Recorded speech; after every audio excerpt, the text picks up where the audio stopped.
Describe what usually happens about this time of the year, every year, with the materials that you use all the time in response to the weather, and then compare it or contrast it with what seems to be going on now.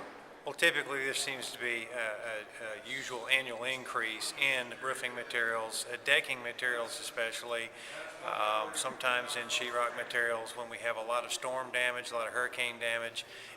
We've had a lot of that both in our country and overseas, and a lot of this stuff is getting shipped overseas, and so it makes a supply issue for us here as well. And so, again, the supply and demand issue. When there is less supply, the cost goes up, and that's what we typically see. This year has been especially challenging with both the ice issues earlier in the year, the wind issues we've had, the hail, the tornadoes we've had here locally. So that just compounds the current issues that we're currently facing right now. Obviously, the economic laws of supply and demand are very much in effect, and we are short on supply of roofing materials, glass materials, windows, gutter, copper. All those things are going to be issues that we're going to have to deal with.